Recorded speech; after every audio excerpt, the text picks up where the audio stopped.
produced World War II on an LST.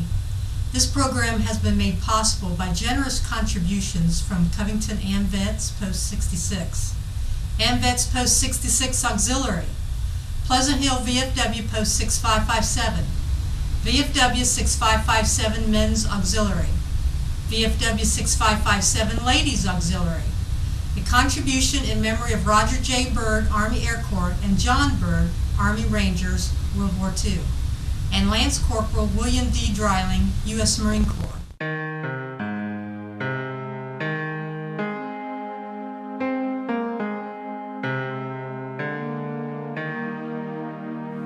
To appreciate and honor this great nation we live in, we must pause for a moment and take a look at those who fought to preserve the freedoms we enjoy today. Of course, veterans from the Revolutionary, Civil, and World War I are no longer with us to tell their story. So, we are focusing today on those who served during World War II. The greatest generation. They tell their story because their fallen comrades cannot, and they want future generations to know and remember. Nowadays, we tend to take our freedoms for granted. We can't imagine how it would feel to be threatened by powers gaining strength and wishing to take over and control the world, including our part of the world, the United States of America. This is what our servicemen were called to put an end to. World War II veterans, the ones remaining, live on Main Street, USA, or on their family farm, or in a retirement community. They don't consider themselves special. They just did what had to be done. Our story is presented to honor all veterans from all military branches who gave their all to preserve this country's freedom. You are about to meet Marion Adams from Covington, Ohio, who served in the U.S. Navy. Marion bought this book called Life in the Service when he joined up. In it, he kept clippings and photos and important papers. But most important, he kept a log. In this book, Marion wrote of events right as they were happening. He sailed on an LST during the war. Now, Winston Churchill was more or less in charge at that time, and he knew what the problem was. He and President Roosevelt sat together in a meeting, but a fellow by the name of John Niedermeyer was a shipbuilder, and he sat in on this conference they was having. Roosevelt was asking Churchill what he thought they had to have to get armed forces on the beaches. And as Churchill explained it to Roosevelt, this Niedermeyer had a business envelope, and he was sketching what he was describing to Roosevelt. And when he got all through with this, why, he passed the envelope to Churchill and asked him what he thought of that. Well, Churchill had no facilities. They had already been to war 2 or 3 years, and so he asked Roosevelt whether they could build something like that. And then Roosevelt asked John Niedermeyer in return, yeah, we can do that.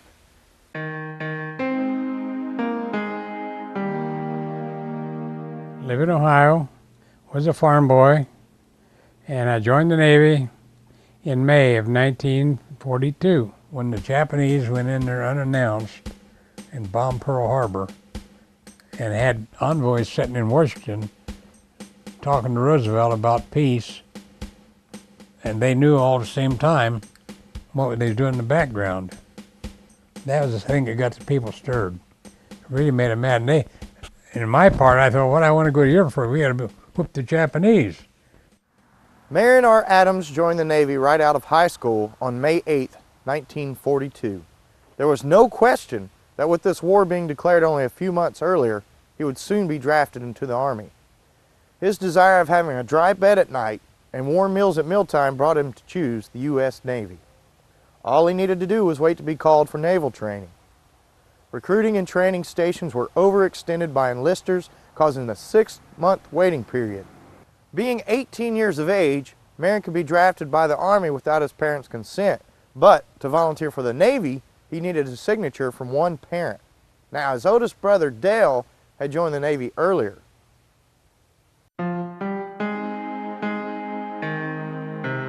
Dale, he was in 39, he went in the Navy right out of school. After the Depression, I was in desperate need of work. Recruiter in Dayton said they were taking 10 recruits from Cincinnati per month. I was a year and a half on that waiting list. October 11th. Went aboard the USS Wasp. In June 1942, we left Pearl Harbor going to the war zone. We took up a station 50 or 100 miles south of Guadalcanal. From there, we sent planes to help the Army and Marines take the island. Did this for about 3 weeks. Then on September 15 at 3:20 in the afternoon, the Japanese submarine put 3 torpedoes in the Wasp's bottom within 5 seconds. In 20 minutes, the Wasp was burning from bow to stern, all 1,036 feet over. When the Wasp got hit, I was in the pilot's radio room writing on this board for navigation charts. When I left the room, there was a dentist in bad shape with a broken leg. I grabbed a stretcher hanging on the passageway wall where that fire had already come up. It was galvanized and hot, and I burned my hands.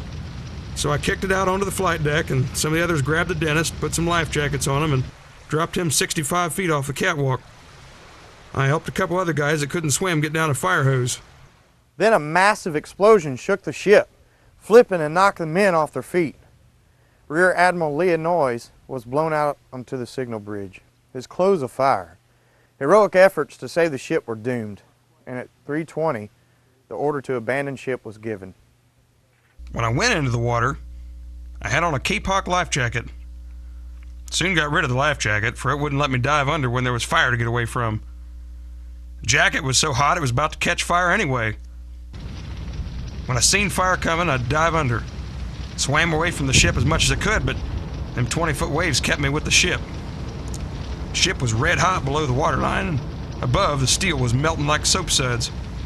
There were bodies and life jackets, all covered with that heavy oil in the water. The oil would burn until it ran out of oxygen and go out and light again when the waves brought in more oxygen. I knew one breath of fire could kill me, so I took in a fresh breath when I was at the top of a wave, because there was less fire at that point. I was in the fire water for about 15 minutes. It seemed like an hour. I then spotted a roll of cork floating in the water. Worked my way up onto it, which got me most out of the water. The destroyers were dropping ash cans on making contact with the submarines. Now, water doesn't compress, but one's body does. Felt like getting a charge of 440 electricity. When it ended, there were 3 of us on this roll of cork. As destroyers passed by, they'd call and ask if we were injured, and we'd wave back no. The destroyer would then have 6 men with 30-06 rifles on their bow shooting the sharks. When a shark bleeds, other sharks would follow it. We thought they were shooting the wounded. This went on till after 9 p.m. At sundown, the destroyer Duncan came along with cargo nets hanging over the sides that we grabbed on and pulled ourselves aboard.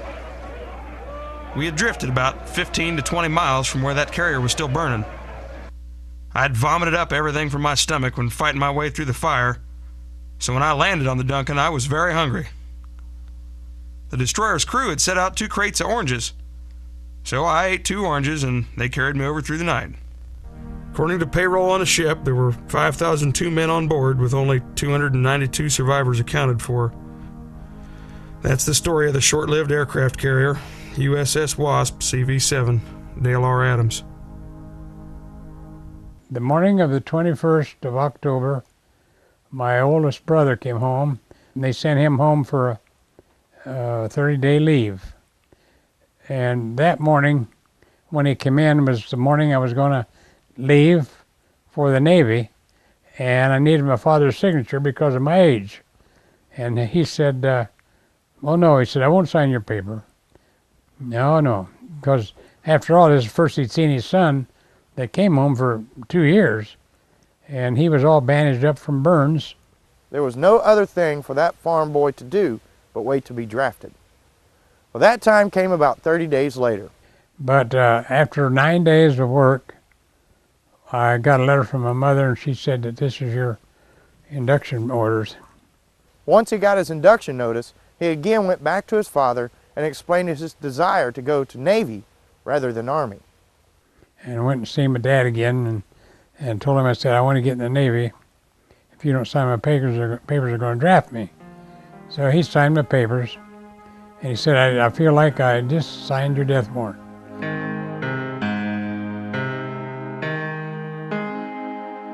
October 21, enlisted in the U.S. Navy. December 10, was sworn in. January 4, 1943, reported to duty at Cincinnati. January 5, arrived at Great Lake Training Station, Company 25. He was introduced to the You'll Be Sorry list. The fast $20 came and went, plus more ribbing, as well as the haircut, a new sea bag, all its contents, and a new hammock. After 12 weeks of winning the Rooster for Best Company, many shots with the square needles, and many tests for aptitude, boot camp was completed. With being a farm boy from Ohio, how could Marion choose which way he could help in this war? The Navy informed him he was becoming an RM. Now what is an RM?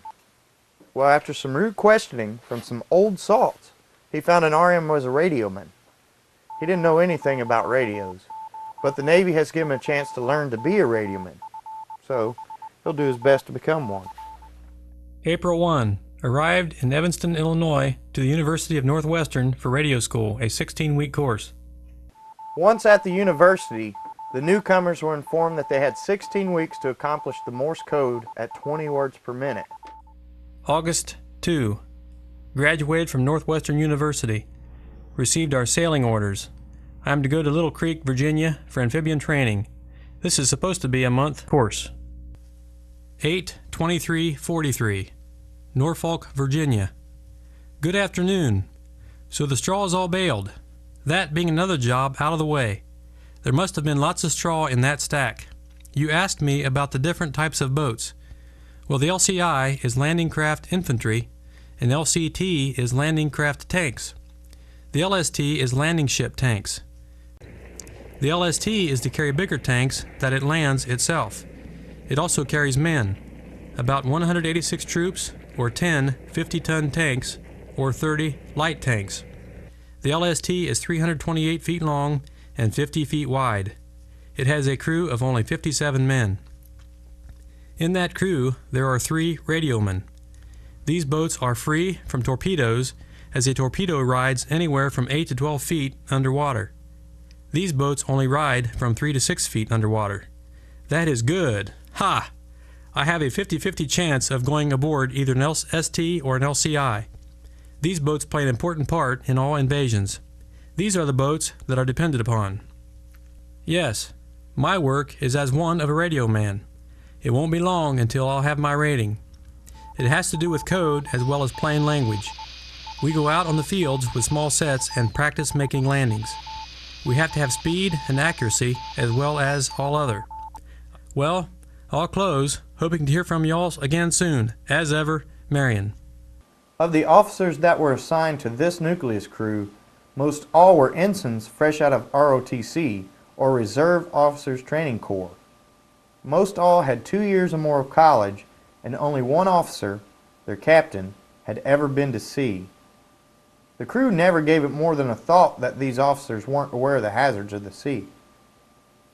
We were sent to Great Lakes for aircraft practice firing, and we were there 10 days.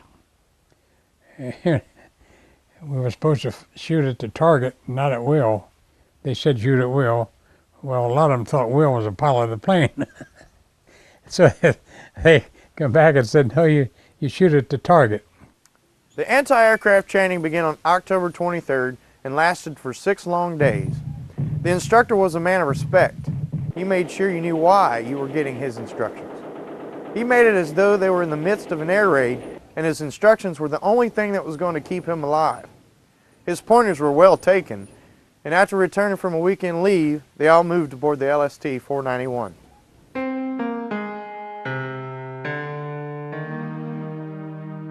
Four days later, the new USS LST 491 left Evansville, Indiana, under the control of the U.S. Coast Guard. The trip took 9 days. Once in New Orleans, the Coast Guard turned the control of the ship over to the nucleus crew and officers.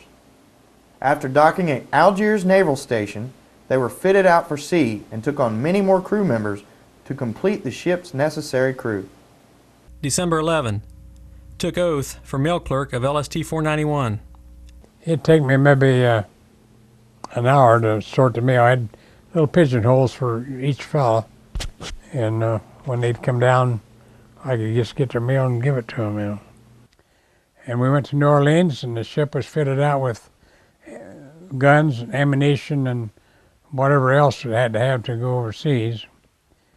And we were put into commission down there. And then we went out and made a couple of beachings around Panama City, Florida, for practice and a shakedown cruise. January 20, 1944. Picked up LCT and LCVPs. Left for New York City. February 12. Arrived at Davisville, Rhode Island. Took on our full load we are to take overseas. They took on fresh food, water, fuel, and many more men. Marion had no idea what the manifest was, but this tank deck was full. Being the mail orderly for the 491, his duty was to keep track of all personnel attached to the ship for the receipt of mail. We had a couple of pontoons, one pontoon put on each side. They were pretty near the full length of the ship, and they was going to use them for dockage on invasions, where the beach was so we couldn't get into it with an LST. We would pull up to them pontoons and offload our trucks and so forth on them, send them into the beach. It was said an LST was a design that would only stand a 40-degree list and not capsize due to its flat bottom. All of those who were aboard while going across the North Atlantic knew well the savagery of the sea. The pontoons acted as a stabilizer for the ship against the sea and kept it from listing to the dangerous degree. February 28. Left Halifax for England. 43 ships in convoy. It took us 17 days to go across the North Atlantic. Some of the roughest water I was ever on was in North Atlantic. Cold, too. March 11. German submarine sunk by U.S. destroyer off the starboard side. March 16. Arrived in Plymouth, England. April 24. Moored up to take on Army. With all Army aboard, moved out into Bay to await loading of other LSTs. Left for support maneuvers on way to Brixham, England. April 25. Mail stopped leaving ships. When we got in England, we did lots of practice landings, and we went into Slapton Sands.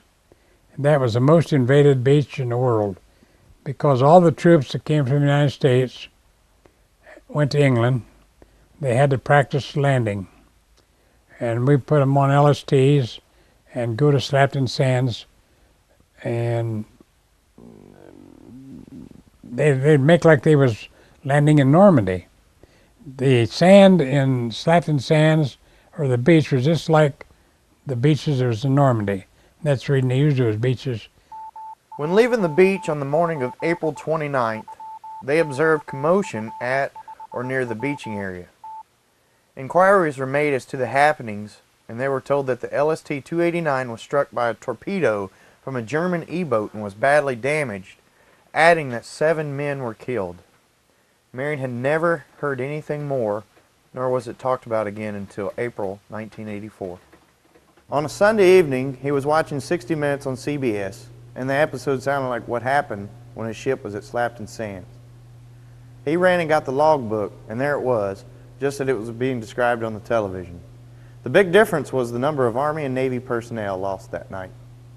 The program reported the number killed or missing in action as 749. We give the order to beach. We're at general quarters, and everybody has his station. And they announce on the PA system, prepare for beaching. And so we get underway, and of course, we always hit the beach at flank speed. That's as fast as we could go to get up on the beach far enough that the vehicles that was going off wouldn't drown. And just about the time we always dropped the stern anchor. But they would drop it, and it was of the type that would hook in and unwrap this cable, which was about 2 inches in diameter, maybe 500 feet. But when the CO in charge of the ship going to the beach would say prepare to beach, they would sound George, daw daw dit on the intercom, and everyone on the ship knew what George stood for. You grab a hold of something, because you're going to fall down if you don't. and the man on the stern anchor would release the stern anchor. And so we'd go, and then that beaching is different than kaboom, we were there. You start dragging bottom, and you begin to slow down and slow down and slow down, and you're still holding on, and all at once you know when you stop. If I was copying code, I just have to grab a hold of something. Of course, our chair was roped down so we wouldn't upset anyway. They'd open the bow doors and they'd drop the ramps. The ramp would be part of the way down when we hit the beach, and then they'd put it on down, and the first thing off our ship usually was a D4 Caterpillar to make roadway or get things clear so the rest of the trucks could come. And then they'd all unload.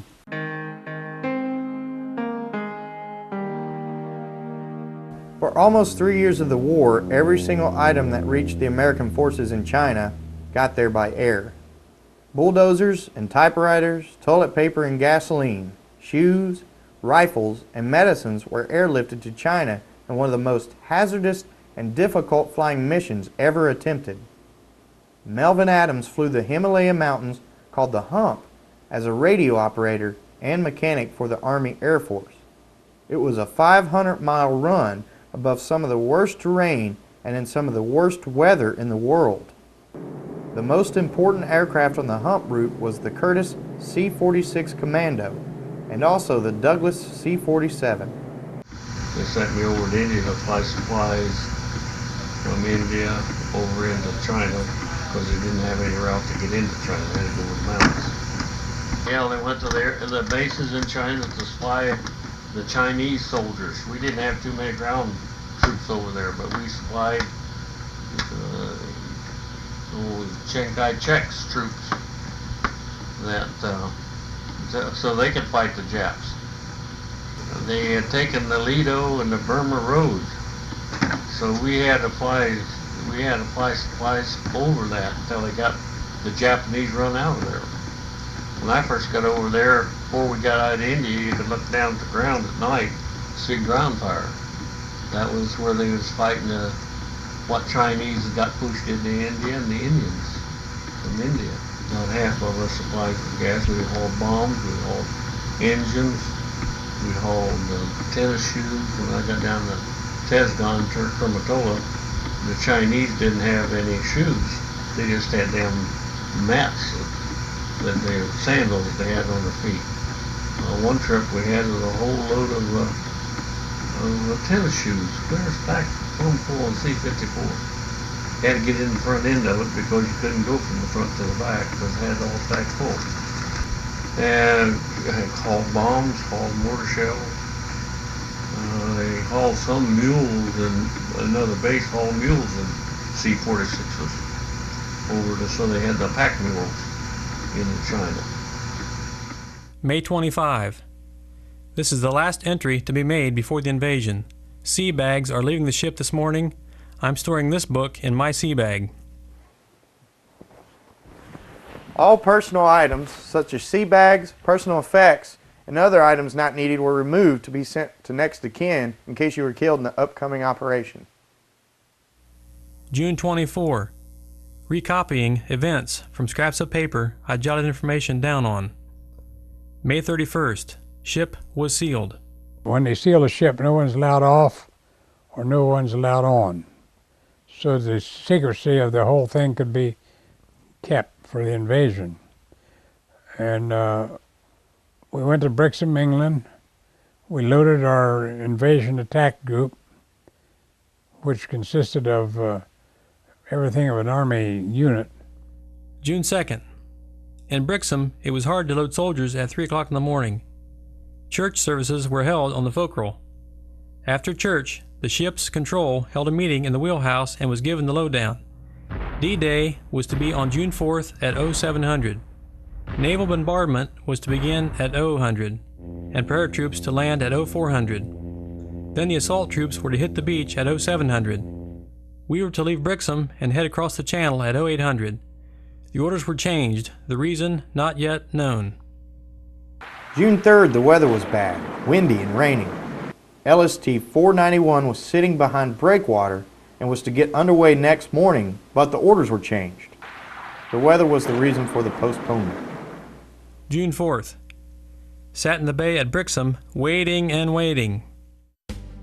Soldiers, sailors, and airmen of the Allied Expeditionary Force, you are about to embark upon the great crusade toward which we have striven these many months.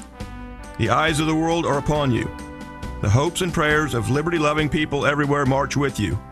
In company with our brave allies and brothers in arms on other fronts, you will bring about the destruction of the German war machine, the elimination of Nazi tyranny over the oppressed peoples of Europe, and security for ourselves in a free world. Your task will not be an easy one. Your enemy is well trained, well equipped, and battle hardened. He will fight savagely.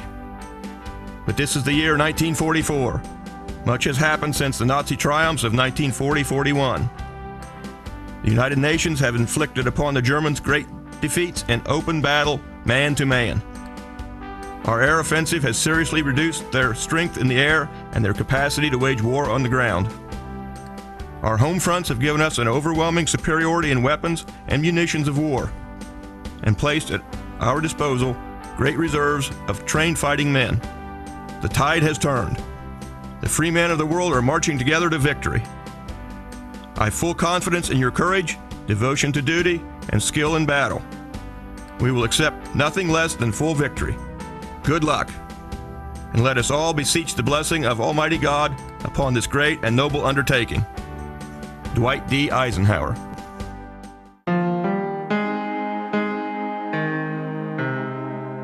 June 5th. Got word to get underway at 0900 for France. June 6th. 1200. We reached the beachhead. D-Day was today with 0630 being H hour. And at 06:30 in the morning of June the 6th, we were setting off the Omaha beach behind the battleship Texas, which was bombarding the beach. The USS Augusta was there, and the Ancon. The Ancon was a communication ship, and the USS Comfort was a hospital ship, plus the Meredith, a destroyer, and several other. Well, there was hundreds of ships. You could pretty near walk from the ship to the beach on ships, without getting in the water. They arrived at the beaching area and moved in closer to offload part of the 101st Airborne Division on Omaha Beach. Seas were very rough. They set off beach a couple miles, waiting for the water to calm a little. Lots of shelling on the beach. Battleships were still tossing salvo after salvo into the beach. There's a river stream had come down through there, and there was some German plane. He was by himself. He'd come out there and make a turn, and he'd strafe the beach, and then he'd just up over. You didn't hardly have enough time to shoot at him. He'd come and he'd go, and of course everybody on the beach was busy, and he did that 3 or 4 times. And I heard on the radio the Meredith was supposed to go someplace, and I went out to see. And there she went steaming, you know. And she got up there where that valley was and just kind of turned and sat there. And here come that plane. Bloom! That's the end of that. No more plane. June 7th. Susan B. Anthony was sunk. No casualties. German planes strafed the beach several times. LST 491 picked up survivors from the Susan B. Anthony. June 8th. Battleships and cruisers still throwing shells into the beach. In the evening, a DE struck a mine and sunk. Casualties were brought aboard 491. One of them died. We left the beachhead in France for Portland, England. We sat there in Normandy off of Omaha till 3 o'clock in the afternoon. And at that time, the beachmaster called and told us to go to Utah. We beached and offloaded and picked up prisoners of war, casualties, and pulled back out and went to back to England to take the casualties in. We also picked up casualties from the USS Rich. It was a DE that had hit 2 mines, just one right after the other, and it sank in just a few minutes. But we had several casualties from that. And the USS Meredith sank. She hit a mine or a torpedo. We wasn't sure which, but she sank. And we didn't have any of those casualties that we know of. June 9th. unloaded casualties in the morning and reloaded with tanks, are ready to go back to France. Another of the wounded died before we got them unloaded. The dock was lined, 150 feet with nothing but ambulances backed up so that we could take casualties and put in them. And they only had to go a half a block to a huge tent that was an operating tent, like a field surgery. And that's where we took our casualties, in that huge tent. And they didn't put that tent up until after we left for the invasion. It had been demoralizing to the people that was gone, had they. June 11th was Marion's birthday. He turned 21 that day. June 11th. Arrived at the beachhead in France and was ordered to go on the beach at 0430. On the way in, it was a severe air raid. One bomb had 491 written all over it, but it had the wrong street address. In the morning, while we were on the beach, the tide went out and left us high and dry. The tide came in at 1200, left the beach and anchored in behind the backwaters until 0630, at which time we got underway for Southampton. We had on board 19 German prisoners and 60 Army casualties. And the beach had been established where we could offload. And we offloaded there, and the tide was about an 18-foot drop. We had hit the beach at high tide, the tide would go out, and we could walk all the way around the ship. The ship was sitting on sand, solid. And I got off the ship there and walked around the ship just to say I was on the beach. And in doing so, I seen just off to our port side was an LCI that had tried to beach, and an 88 had shot it through the bow. And it had the LCI's got ramps on each side of the bow that go down as the soldiers go down. That's their way of getting onto the beach. And then the 88 had hit this LCI about 15 feet back from the point of the ship. And the ramps were still full of burned corpses. The 88s are hot. They're terribly hot.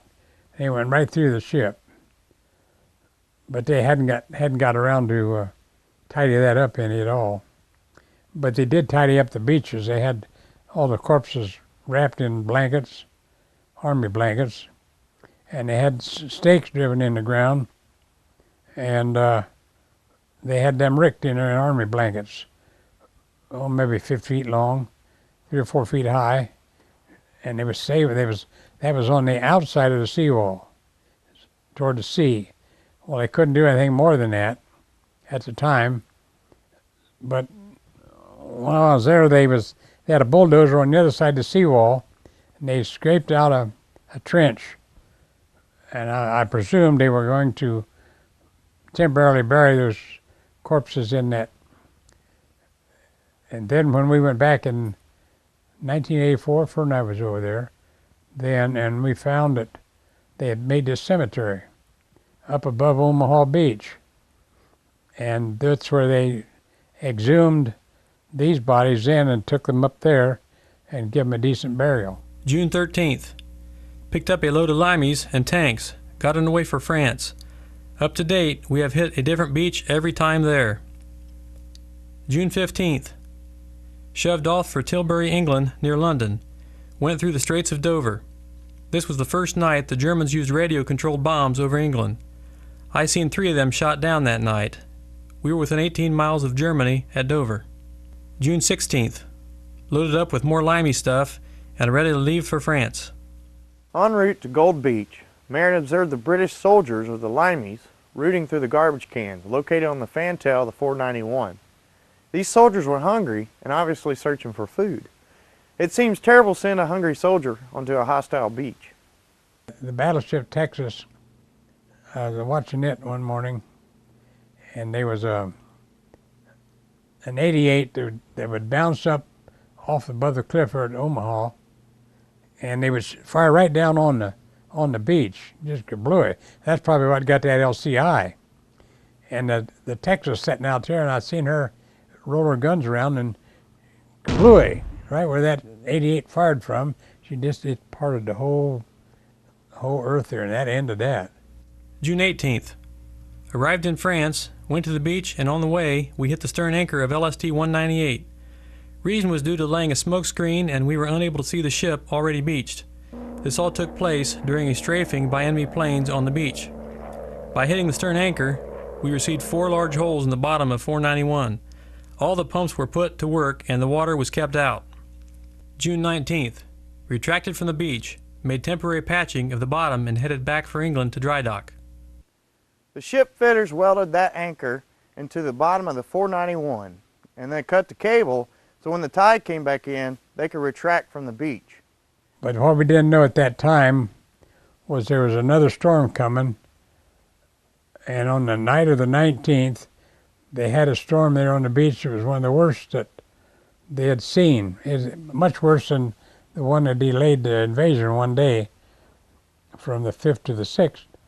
And it tore up all the pontoon, mulberries, and that sort of thing they had for landing off all the LSTs.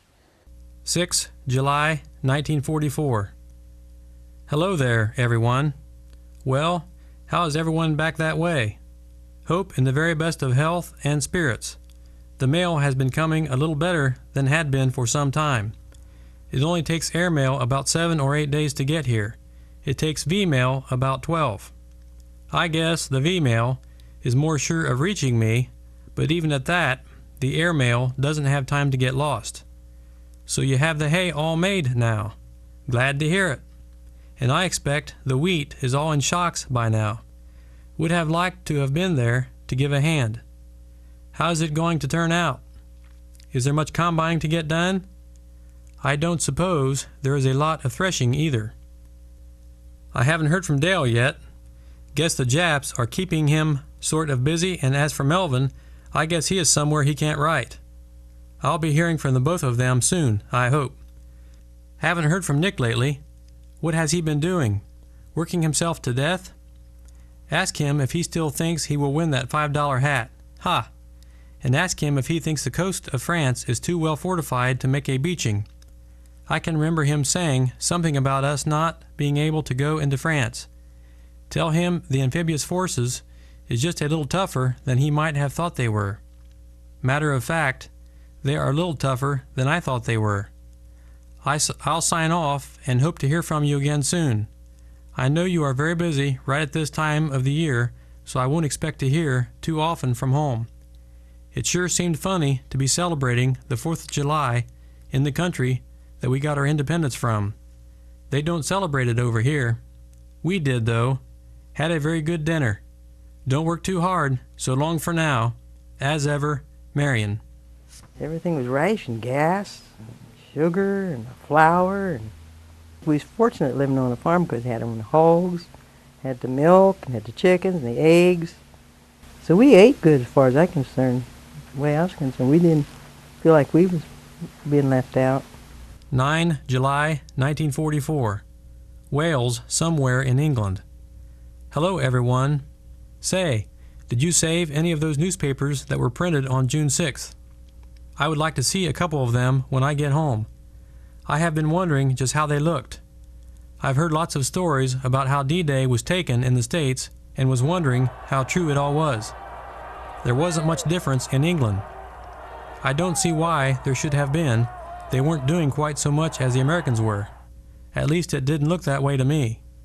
So, if you have a couple of those papers there, would you save them? Well, be good and write. Marion. July 18. Left the United Kingdom. July 24. Passed the Rock of Gibraltar and entered the Mediterranean. The Germans said we were never going to get on the beaches. They was going to annihilate us there.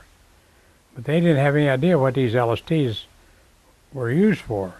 They couldn't imagine any ship big enough to go on the beach, offload tanks, trucks, and whatever, big stuff, and then retract and go get more.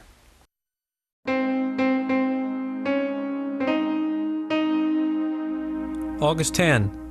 Picked up soldiers in Naples, Italy for the invasion. Have aboard part of the 36th Division. August 12. Got underway to invade the southern shores of France.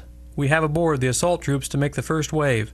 Secretary of the U.S. Navy was aboard LST 491 with Admiral Hewitt and a Marine lieutenant.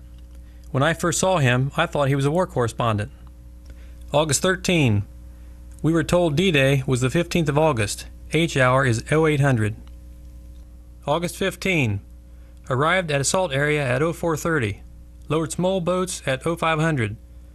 2040. Air raid by heavy bombers and flying bombs. When the Beachmaster called for the 282 to go in the beach, the 282 responded with they didn't have their engine warmed up. I never did understand why an LST would secure its engines on D-Day, but this was about 1700 in the afternoon, and the 282 needed at least half an hour to warm her engines. So the Beachmaster called 491, which was anchored close by, and told her to beach. About 30 minutes later, the 282 called Beachmaster and said she was ready to go in and beach. So the Beachmaster told her to proceed and beach at our port side, and just right along with us. As she was coming in, this German plane went over with his bomb. And the bomb, they could control 14 degrees in any direction from that plane.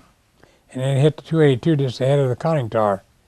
And of course it blew up in the tank deck, and the concussion would have killed all the soldiers in there getting their engines warmed up to leave, and it blew a lot of them off the main deck into the water. And our LCVPs went along to pick them up, survivors. There got to be so many on a fellow named Brant Welge's LCVP that they lowered the ramp so they had a hold of something to get a hold. And some of them got a hold of it, they pulled it down and the whole boat sank. So everybody was out floating again. Although they were lucky, they weren't far off the beach, and they could almost swim or wade because there's rocks there. The ship didn't sink because of the depth of the water. It burned for 2 days. Fate played a part with us. Had she had her engine warmed up, she'd have went in, we'd have stayed. When we went in, that plane would have got us. 12 October 1944. North Africa. Hello, Dad, Mom, and all. Got a letter from you today. Was the first I had gotten since the 26th of September. To top it all off, it was an old one. Some of the back mail we had coming. The new mail has been moved around just ahead of the ship. We came into this port thinking it would be here, but they told us they sent it somewhere else. Speaking of things being disappointing, that really is. No mail and no way of getting it without taking the whole ship. Sometimes I feel like just throwing up my hands and telling them that I didn't want any mail anyway. I'm afraid they wouldn't believe that. Well, I had better close for this time. Lots of Stillwater Valley news to read yet tonight. Be good and write soon. Your son and brother, Marion. But after that invasion, then we went back to Oran and picked up a couple other LSTs in convoy, and we come back to the States. And we all came home on a 30-day leave. And while we were gone, they fitted our ship out for a trip to the Pacific. We had, they took off 2 of the forward davits and added 2 more twin 40s forward, and they put evaporators in so we could make drinking water out of salt water, which we didn't have in ETO because we could get water over the fresh water most any place. But down on the islands, you couldn't. This ends the European theater tour, and will soon begin a tour of the Pacific Theater for the LST 491. Of the 1,059 LSTs built, only a few had the opportunity to serve in both oceans. Of those, only a few men had the honor of serving on the same ship in both oceans. Marion had picked up the ship at the builder's dock and also helped decommission it at the end of the war. This must be what is called a plank owner.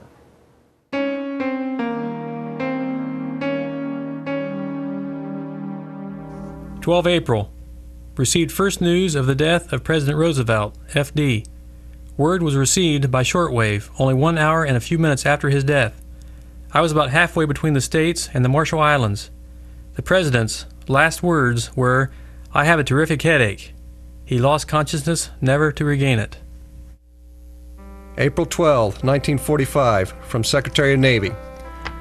I have the sad duty of announcing to the Naval Service the death of Franklin Delano Roosevelt, the President of the United States, which occurred on 12 April. The world has lost a champion of democracy who can ill be spared by our country and the Allied cause. The Navy, which he so dearly loved, can pay no better tribute to his memory than to carry on in the tradition in which he was so proud. Colors shall be displayed at half-mast for 30 days beginning 800 hours, 13 April, west longitude, date insofar as operations permit. Memorial services shall be held on the day of the funeral, to be announced later at all yards and stations and on board all vessels of the Navy, war operations permitting. Wearing of mourning badges and firing of salutes will be dispensed with in view of war conditions. James Forrestal. President Truman has proclaimed the unconditional surrender of Germany. You and your allies have won a great victory. The price was high. It was been won by determination, sacrifice, and blood. With this victory, you have won something more, the admiration and gratitude of America and the world. The task has now been half accomplished. Another powerful enemy, remain united, will require all our resolution and fortitude to destroy him. Only by so doing can we keep faith with those who have fallen. Let us now be forward to speedy and complete victory in the Pacific. 17 May. Began loading with high explosives. 21 May. Completely loaded, retracted from beach and proceeded for Saipan. 24 May. Departed from Saipan, headed for Okinawa, which is the battle front at this time. Another invasion is expected soon. 30 May. Arrived at Okinawa. 6 June 1945. Dear Dad, Mom, and all. They say we can mention the fact that our first stop after leaving the Panama Canal was in the Marshall Islands. It was quite a hop for an LST, but we made it in good time. From there, we went to Guam. I can't say where I am now, but it seems a long way from Guam. Well, it was just a year ago today that we went into northern France. Certainly doesn't seem that long. Maybe we'll get to enter Japan before too long. I hope so, for the sooner the better. Maybe this war will end soon. Is the Ford still running? Do hope the farm work is going according to schedule. Be good. Bye now. As ever, Marion. Instead of the big guns there, we was fighting kamikazes. And they would come in and they would come across the ship. Only you didn't know whether it was going to be your ship or another one someplace, because these guys couldn't fly. I know they missed a lot of these LSTs or smaller ships. When they ran out of fuel, they'd dive into anything. And I didn't know whether they did it deliberate or they didn't know any better. They'd miss these ships. They'd fly over the top of them, or they'd hit in the water just before they got to them. 30 June 1945. Dear Dad, Mom, and all. So Melvin has had a little tough luck. I feel sure he is getting along okay, or you would have heard differently. Tough breaks go with the good ones, so they say. Hope he wasn't too banged up badly. Bye for now. Your son and brother, Marion. Melvin was injured with burns when his aircraft crashed on takeoff and caught fire. And they didn't make enough altitude to get off and to clear or whatever, so the pilot just set it down and it cracked up, and he got thrown out of the tail, the way I understood him. And he got burnt, but not all bad. 28 July. Arrived in Okinawa. 29 July. Offloaded troops, Marines. We're preparing for the master invasion, the one that was going to be on Honshu, mainland of Japan. And that was supposed to come off on the 10th of November, 1945. But it never happened because of the atomic bombs being dropped. Being on these LST and knowing what was going on even at Okinawa, we was really glad we didn't have to go in there. There'd have been a lot more people killed there than what Hiroshima was killed.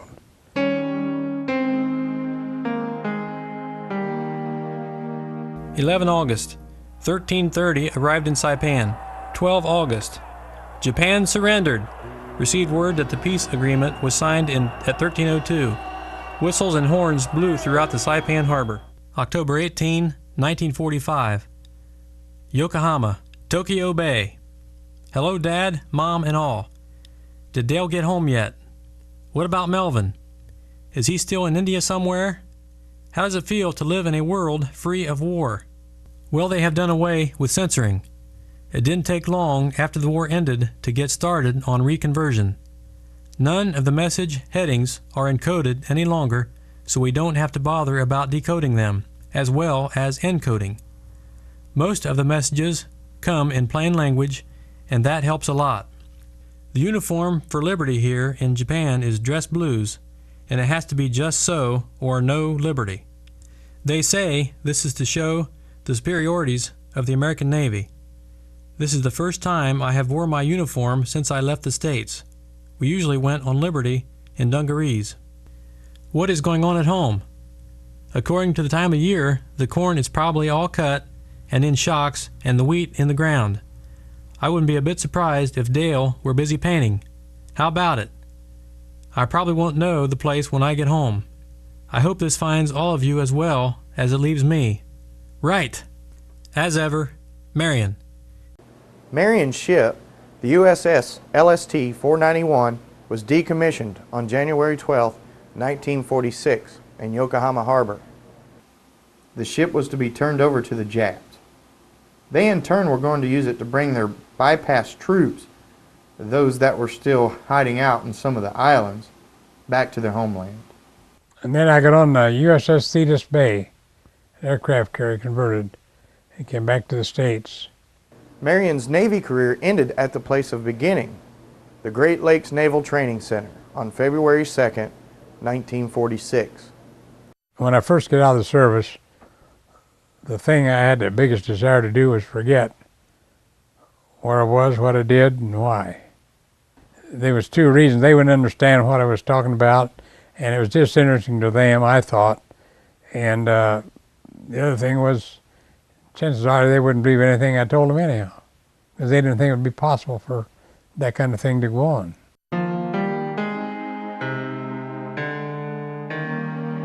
Well, the only thing I worry about is the younger people will forget.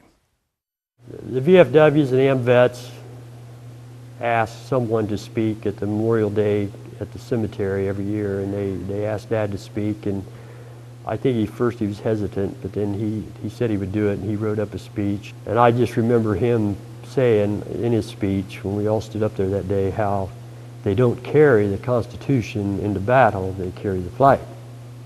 That just struck me as...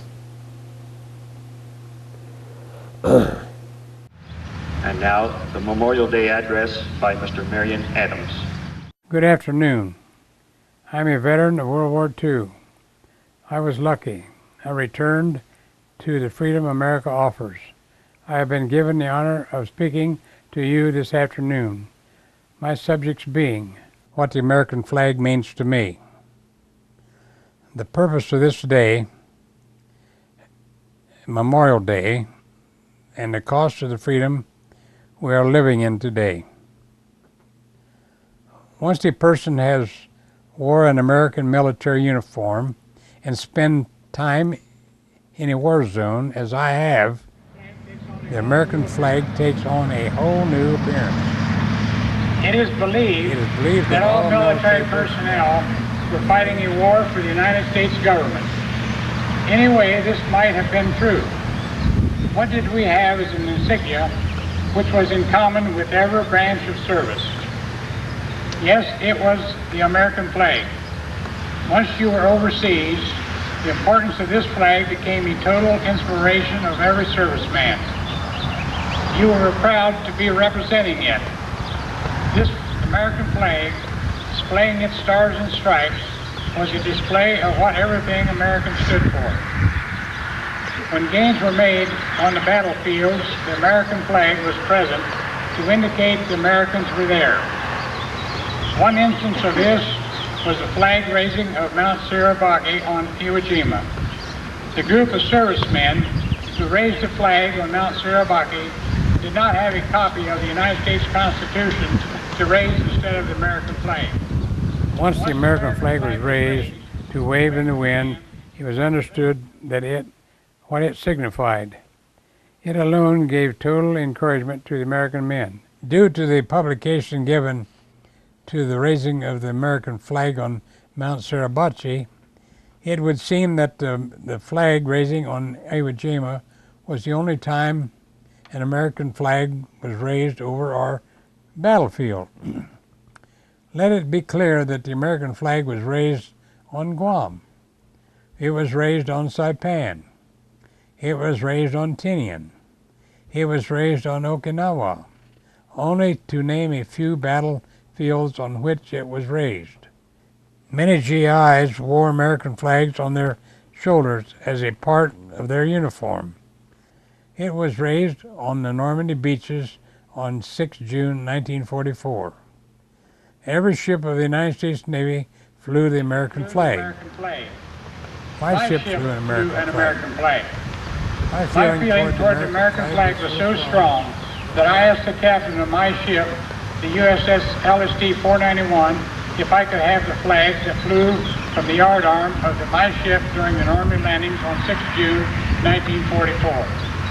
My request was honored. The flag that you see standing in front of me on the pole, on the float, in today's praise of the reenactment of the raising of the flag on Mount Sarabaki is the flag my ship flew during the invasion of Normandy. It is my treasure and has been for more than 50 years. It is only brought out on special occasions.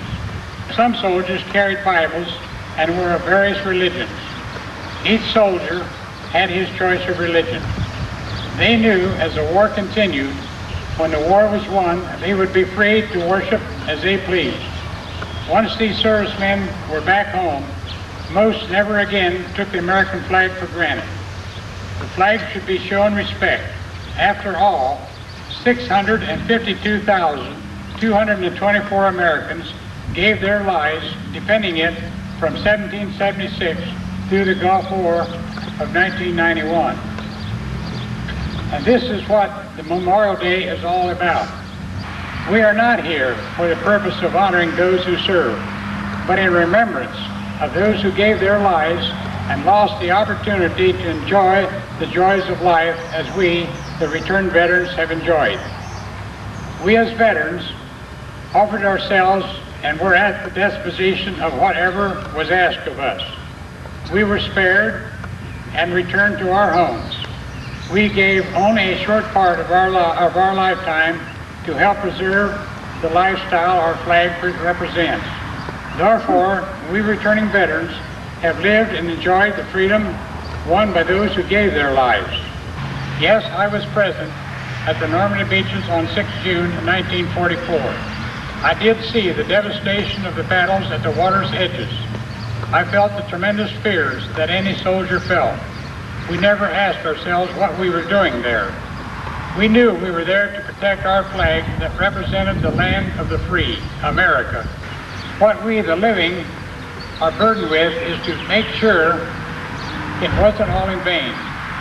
We are the only ones that can do that, the living. In closing, I would like to remind you younger Americans that living veterans who were members of the armed forces during World War II are rapidly diminishing. If you have a desire to get first-hand information about that war and why it was necessary, just ask the veteran. One worry the veteran has is, will the truth of World War II be learned by all young Americans? There are many untold stories that most any veteran would be glad to share with you.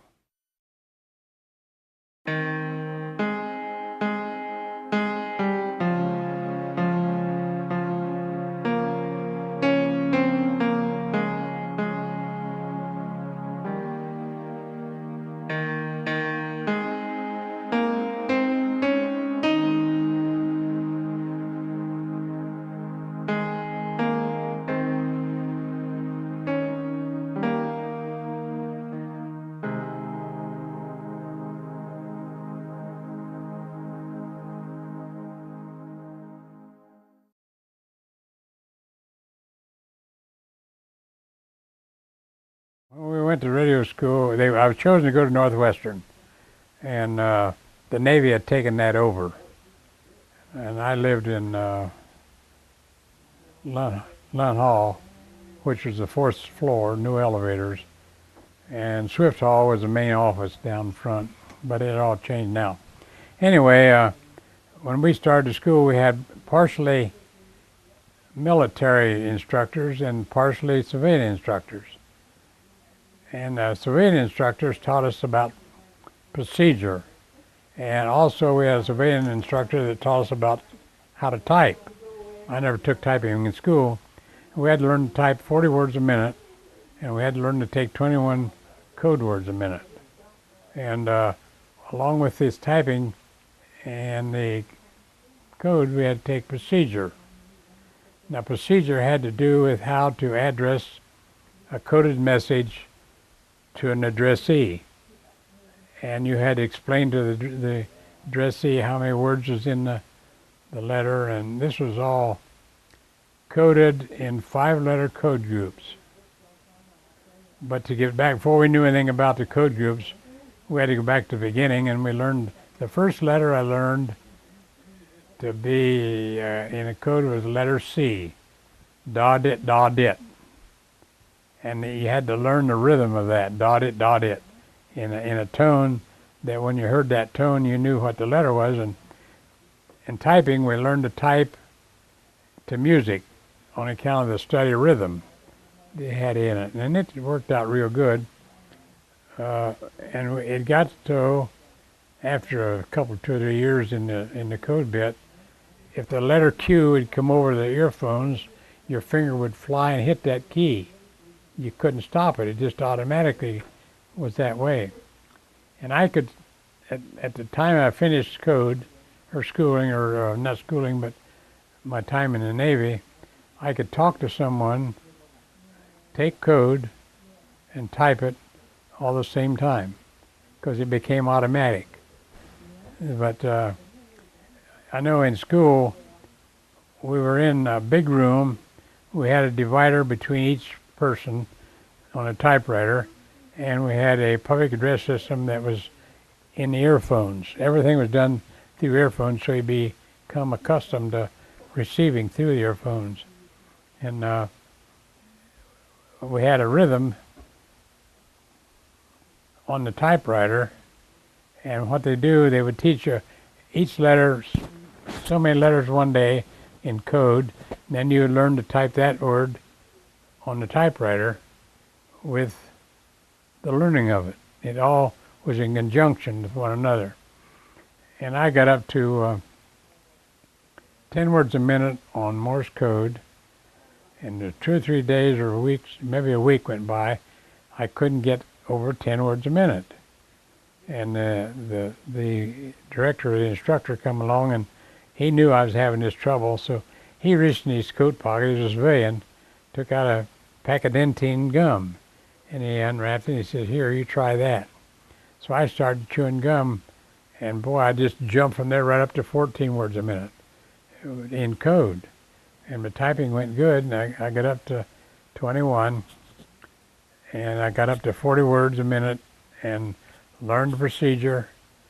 And this procedure was like you'd have a space and a W and another space. That W meant information to. This would come after the date-time group. The date-time group was just that. It was the today's date, and then the time of the hour or the day, and then your zone, what zone you were in, having to do with the time zone. Then you'd hit a space and a W and a space and an A, and the A would be action to. Then you hit another space, and then the next one would be OP, made it operational priority. That was in line of priorities, like you had urgent, operational priority, and then deferred. Deferred was lowest on the list, and you would send that anywhere from 12 midnight till 8 in the morning when the deferred messages would come through. But this all had to go in a sequence, and the last thing that was on your address would be group, the GR, and then you'd have the number of 5-letter code groups. So that individual that was receiving this knew he got the whole letter. Then that was sent to strip cipher, and that was our code breaker. It changed every day. It's very time consuming. You take the code group of 5, and this was a strip cipher. There's strips of paper. You'd fish into a master, and someplace on them, they had the alphabet all up and down them strips. Someplace on that strips of maybe 40 different lines, there would be a word. And that word then would follow right straight in through to a sentence.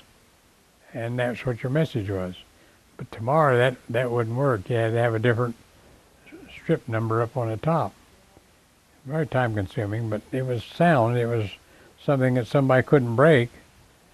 And I got out of radio school in September. I was appointed to become an LST nuclear crew member. And I think 3 days after I was in that, I was rated third-class radio operator. They had the top 10 in our class, I believe, was made third class out of school. That was those that copied the most and had the most perfect scores. They got rated right out of school. But when you went then on to being on a ship, your communications officer had the authority to decide whether or not you were going to be a third class, which was a higher rate in pay. My pay rate when I went in the Navy was $21 a month. And I think that would jump it up to 30-something when I made third class. So I fared well in the radio. I come out of the Navy with first class. Could have made chief, but I said I turned it down because there was a force striper who wanted me to go with him as a communications person to decommission LSTs in Tokyo Bay. And I didn't know, he offered this and I didn't know. He said he'd see to it I got discharged in 6 months. Well, I had rented a farm when I knew the war was practically over and I was going to get home and farm. So I went and talked to the doctor about it. We had no minister aboard. And he said, "Did you have a desire to go home?" I said, "I sure did. I got a farm rented." Well, he said, "You go back and you tell the captain that you have a farm rented and your desire is to go home." And he said, "Let him worry about his own." The reason this went on, when the war ended, there was a lot of people getting enough points to go home. And we were getting shipments from the United States, to replace those that were being discharged. And those that came aboard were so inexperienced that the captain didn't feel safe to have one of them with him to do his communicating. That's the reason why. But I turned it down, and I never was sorry that I did.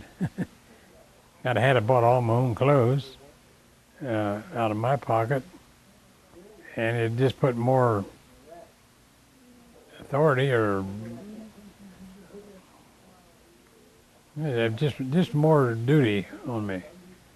But I wanted to go home. And I knew from the time I was in the Navy what I was going to do when I got out of the Navy. I was going to farm. No one there going to push me around. So I said, that's how I become a farmer. Farmer before I went in, farmer when I came out.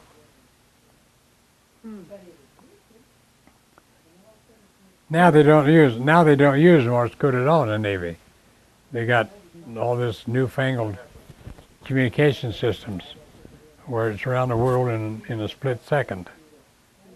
They don't. So Morse code is obsolete. Yeah, they don't use it at all anymore. They don't ever teach it nowhere. But I was always proud to think that I went to Northwestern. That's a little town north edge of Evanston, Illinois. just above Chicago, north. Every morning we would get out and walk.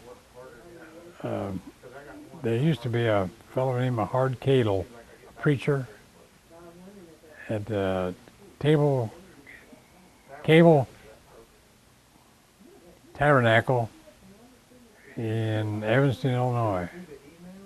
And we would march up the sidewalk and back, which was about a mile, each morning before we went to school.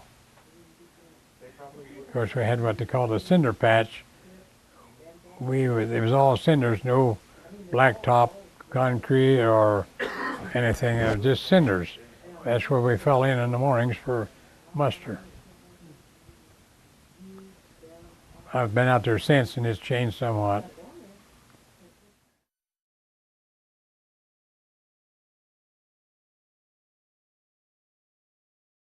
You got something that says charge, like,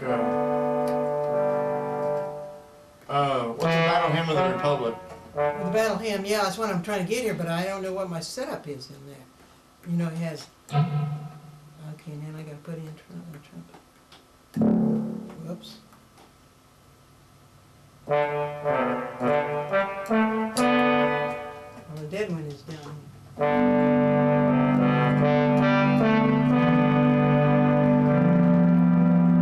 I have to drop the chords. We're gonna have to do something like, let's do something with drums and like a fast snare drum and trumpet only. Like, can you do something with fast snare and trumpet? That's what I got to do. Can I need it from? Wait, that's. Can you speed that up?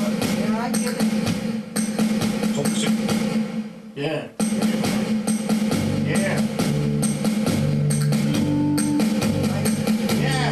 Let's do the Civil War sound right there. Now, let me get the trumpets in here. That's like a trumpet.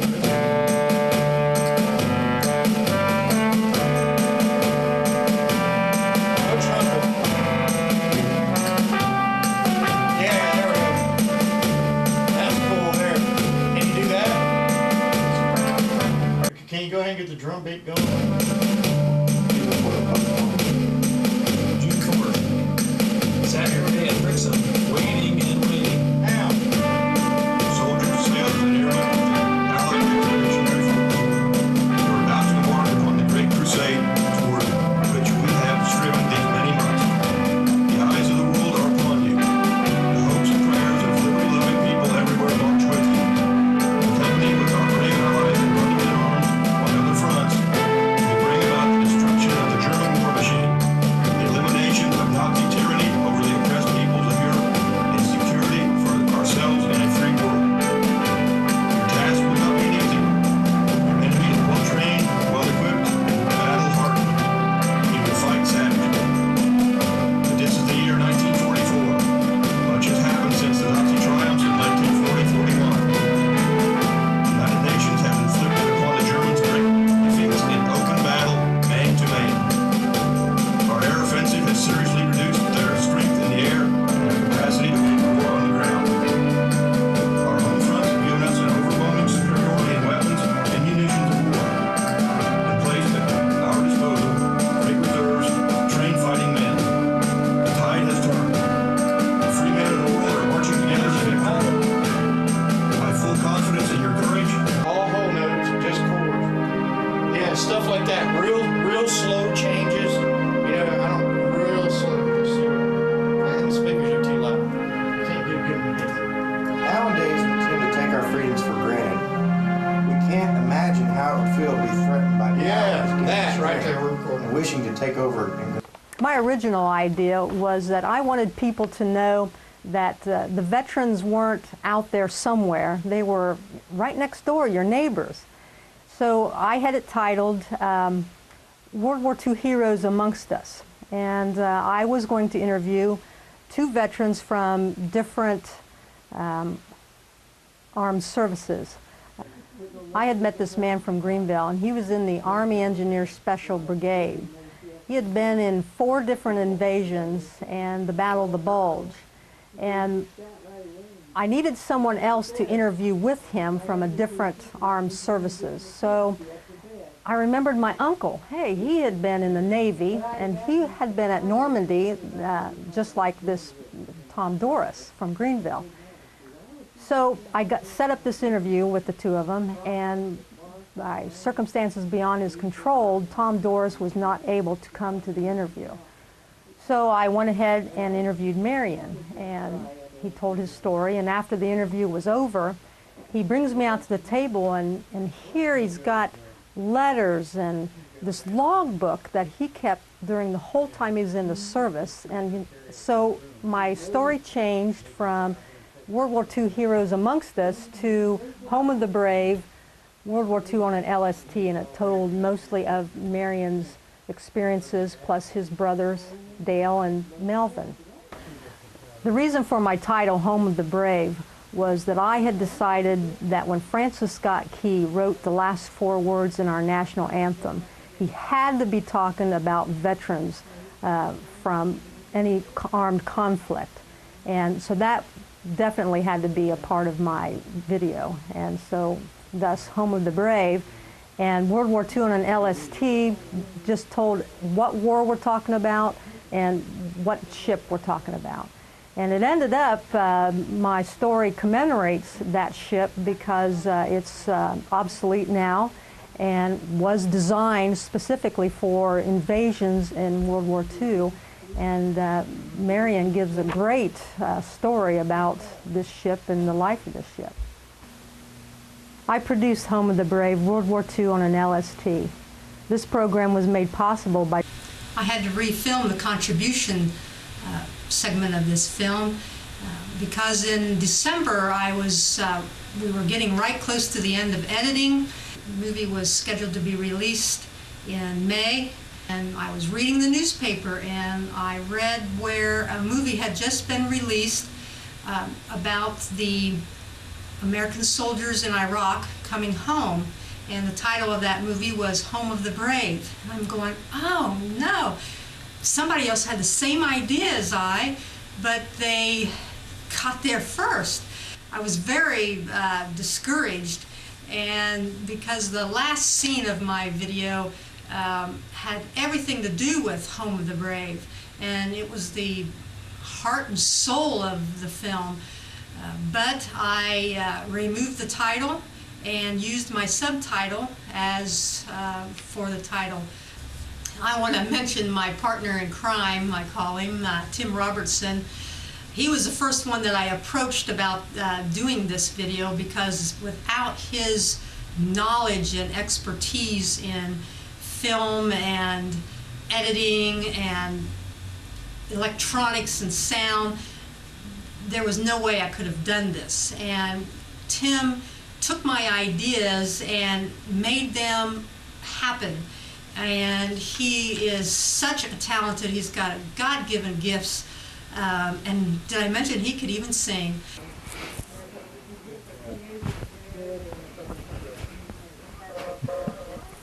Okay. Are you ready?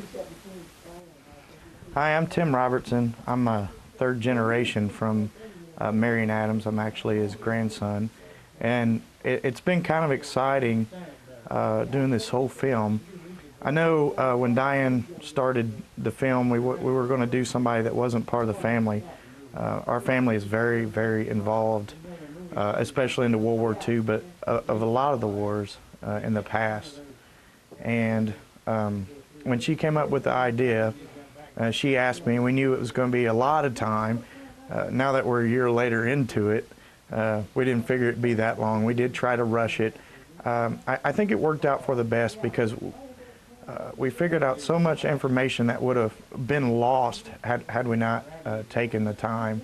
And she's done so much research, so she definitely has a lot of time in it, and 3 computer crashes maybe.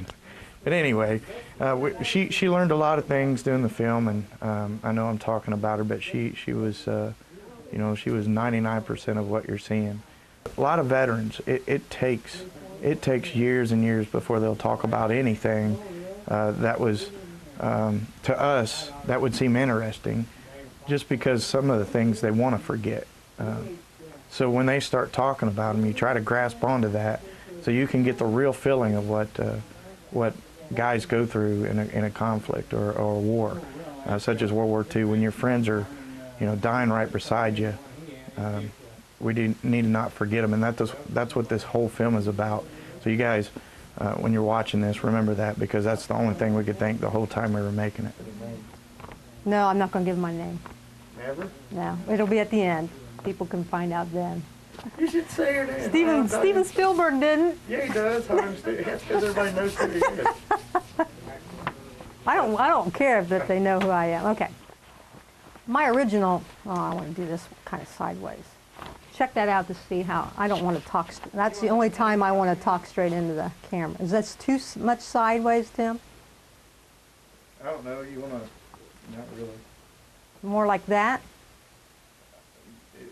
You're talking to the people, it's not an interview. Right, but I'm just giving commentaries about what I'm doing, and I don't want to look straight. The only time I wanted to look straight in the camera was for that contribution thing. Well, It looks too... I could focus on the chair. How's that? It's not because of the focus point, it's because it looks like you're talking to the air. It doesn't look right in the standpoint of videotaping it. All right. Like if somebody's watching it a lot, they're going to think, what is she doing? They're not going to think about what you're talking about.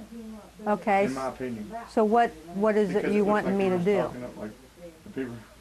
It looks kind of funny. All right. Which will look I would better. look at the camera, or I would group session it, like we're just talking around, or we're just talking back and forth or something. Oh, so like have more, yeah, but then you guys would be in it and have to behave while... You would what? I would look at the camera. All just right. like that. Like you were looking at me like that. It doesn't matter. It's not bad. It's better than looking away, I think. Okay. Stand there and let her look at you. Well, no, I don't want you to have to, but I'll focus on something. We had scheduled months ahead to go to the LST 325, which is in Evansville, Indiana. And when that day came, it ended up being the coldest day of the year in February. The warmest it got was 20. The good thing that happened was because of the extreme cold, there was ice on the top deck, and which caused them to close the museum. So we had the whole run of the ship.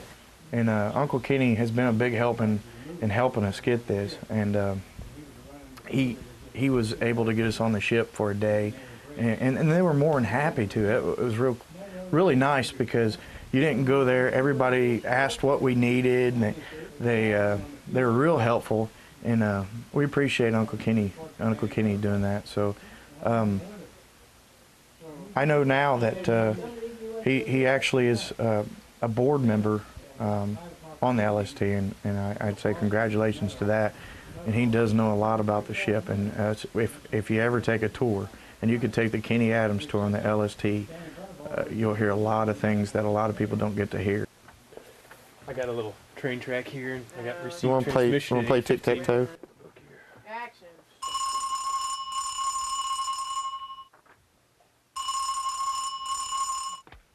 Hello? Mom, I'm busy. Who? Aunt Denise. Hang on. He's here. Hey, what's up, Mom? I'm a little busy right now. Yeah, let me get back with you later. All right. Okay, thanks. Yeah. Since we had the whole run of the ship, we were able to get in all the different shots that I needed without having to wait on tourists. In the area that gained infamy as Torpedo Junction, Commander Kanachi Kutupitike, Commander Tukachikupitike, Kada, you're crazy American! Action. The ship fitters, Action.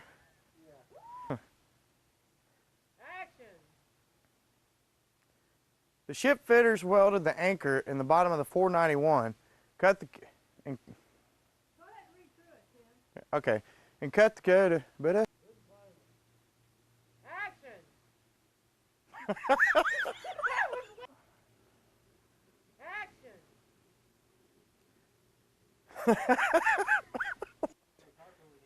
cut. Cut!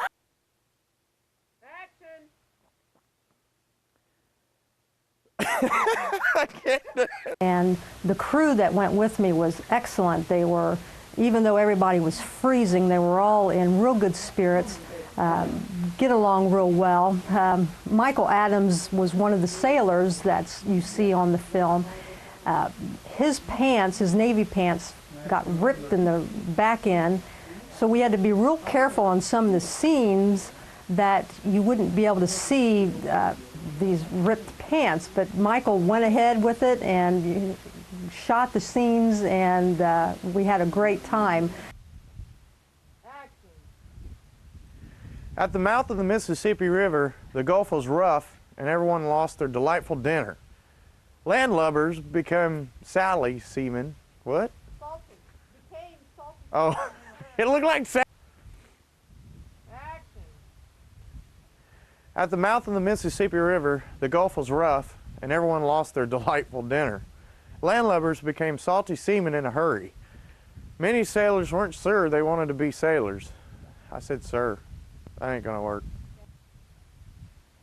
Action! At the mouth of the Mississippi River, the Gulf was rough and everyone lost their... Tim had to keep taking his coat off so that we can run the shots with him talking on the ship, and he was just getting dreadfully cold, and to the point where he couldn't even say the words right because his mouth was getting so cold.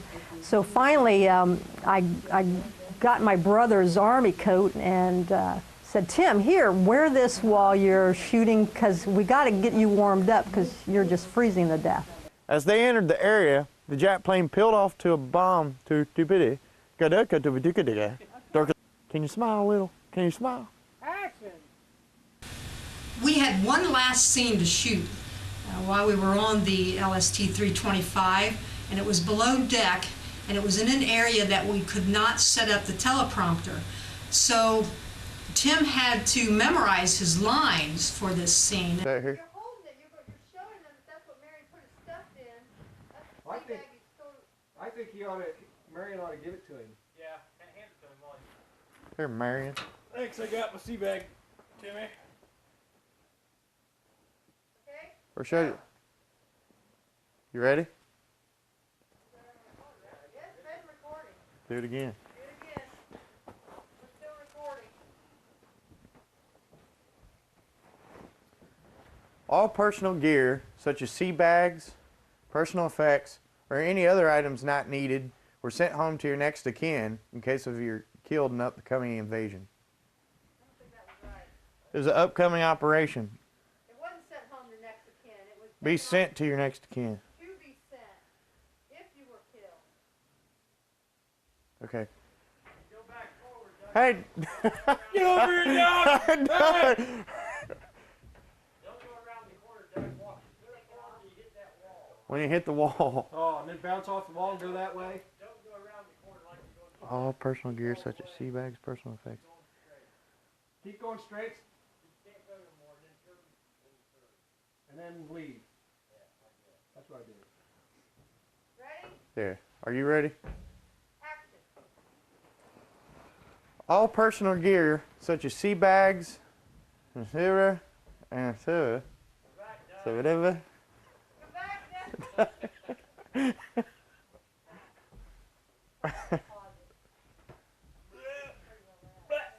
How much is left? It'll tell you. Watch out, there's stuff flying up. You guys ready? Yeah. Action. All personal gear, such as sea bags. What was the next line? Doug, come back! Sea bags. Come back, Personal Doug! effects. Come and back! other items. Don't leave me, Doug! All personal gear such as sea bags, personal effects, and other items. Anything else? Were killed in the upcoming operation. Great. Textbook. Now, his oldest brother Dale had joined the Navy earlier.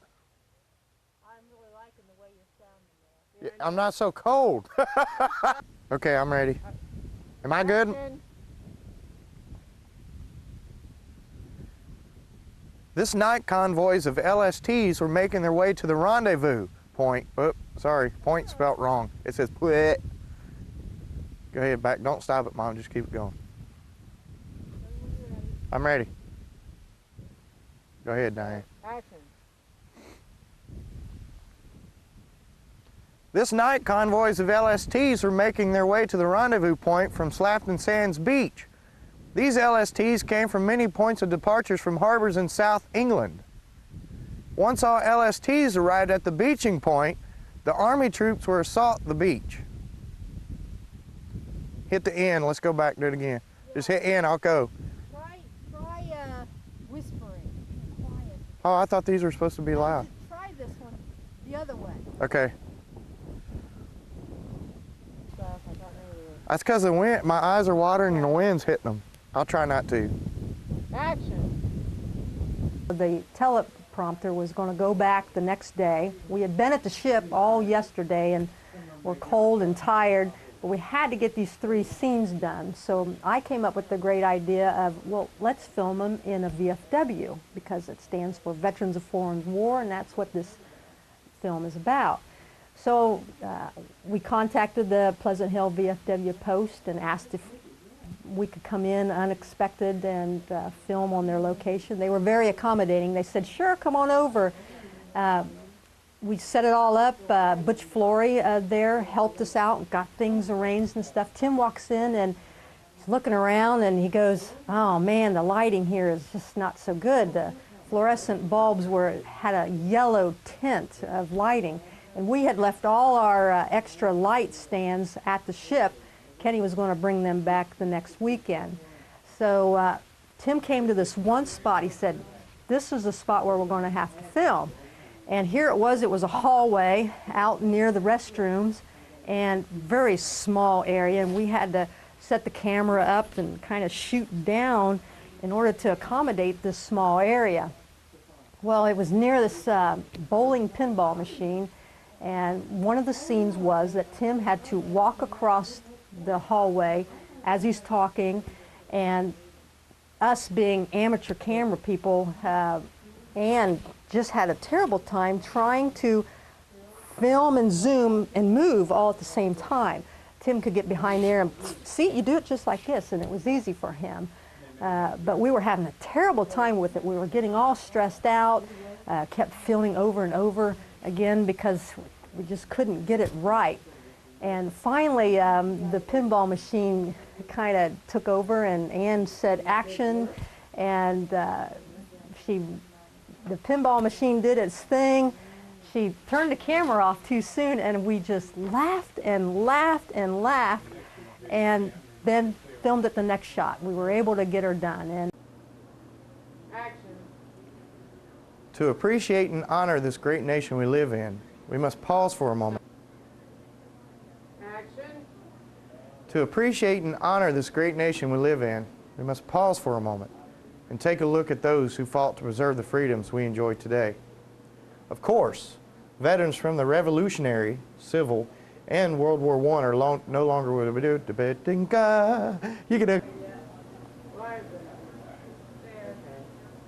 Action. To appreciate and honor this great nation we live in, we must pause for a moment and take a look at those who fought to preserve the freedoms we enjoy today. If it's take 26, we'll keep it. Action. Oops, hold up. Just keep it there, that's good. Don't worry about the first sentence. Okay, Ma, you ready?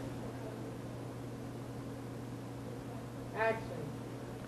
To appreciate and honor this great nation we live in, we must pause for a moment and take a look at those who fought to preserve the freedoms we enjoy today.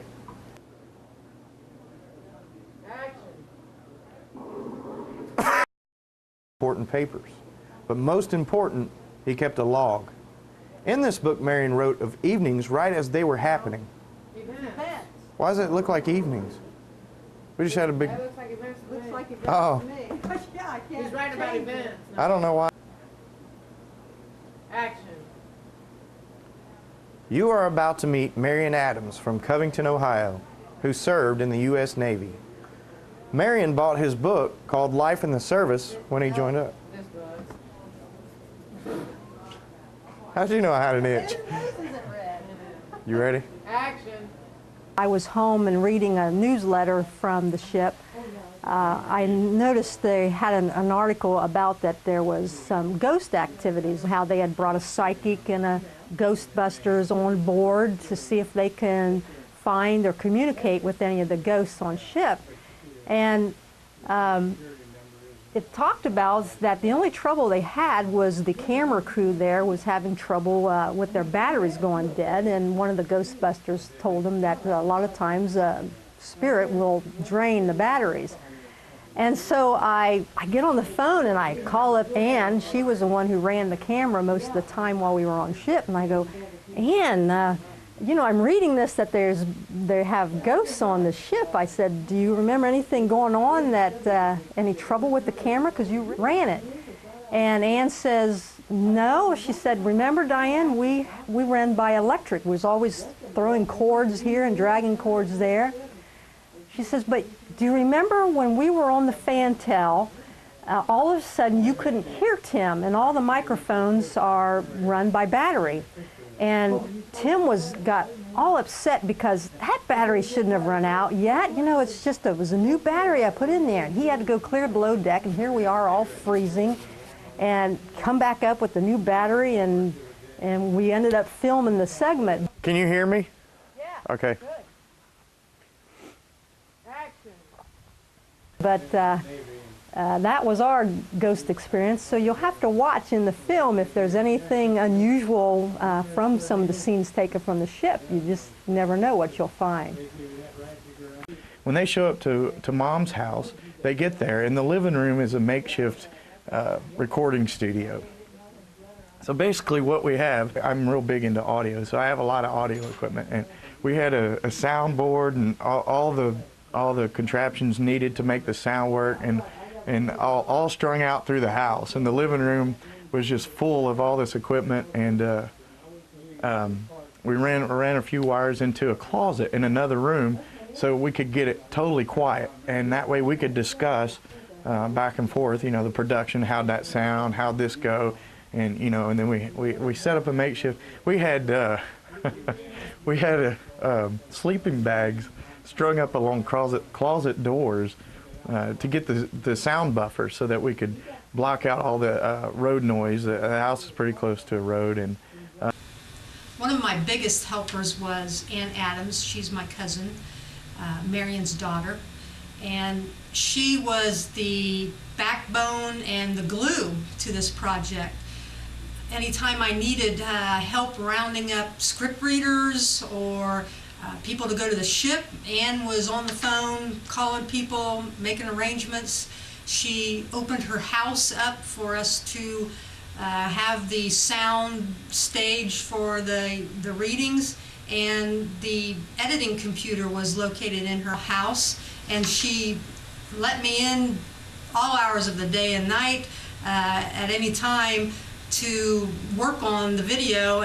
She's very much behind the scenes. You don't see much of her, but she was there making this thing happen. I have the sad duty of announcing to the Naval Service the death of Franklin Delano, that's not right, the President of the United States, which occurred on April, the world has lost a champion of democracy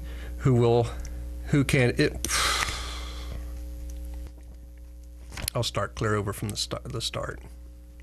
April 12th. All of the voices and the actors you see in this film were all done by volunteers. They were mostly family members. They cared about doing something for the veterans. They cared about getting history right, and they love and care about Marion. But that's the only thing I can remember. Such stuff as that's all I can remember. That's all I can remember. So that's all I can remember. Now, come to think about it, that's all I remember. That's all I remember. Military made a man. That's the way it went. So that's all I can remember in something like that. Okay. You know, that's... Don't rock. Marion didn't rock at all. What are you doing rocking? I'm nervous. It's okay, you're doing good. Lee Adams, I had to call him back 3 times to read some lines for Dale's story because along the way I kept finding more and more things about Dale. I didn't realize there was an audio interview that Warren Jackson made of Dale, and it had more information on it.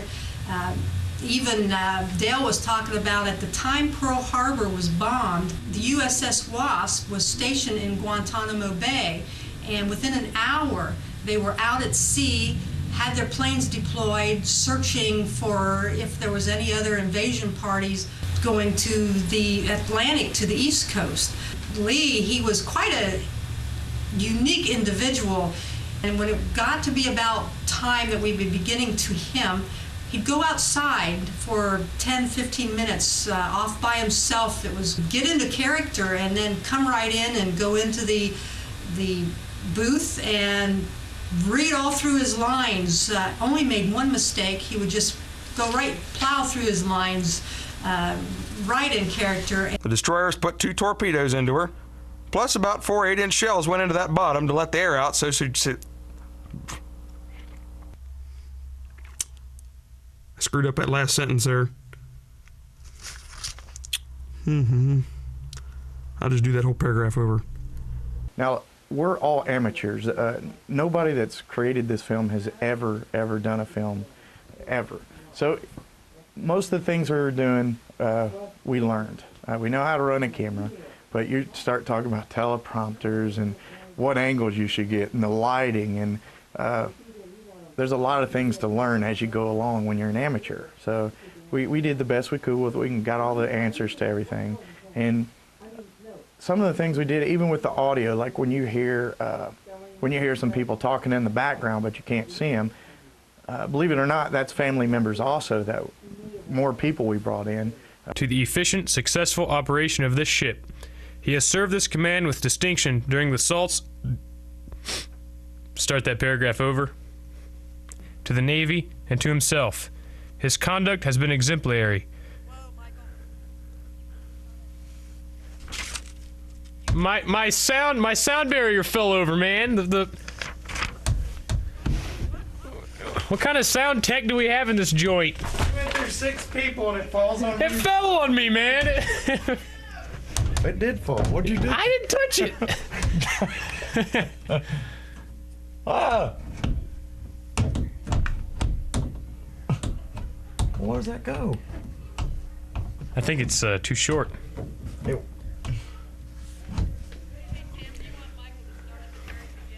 Sure. Sooner or later, love is gonna get you.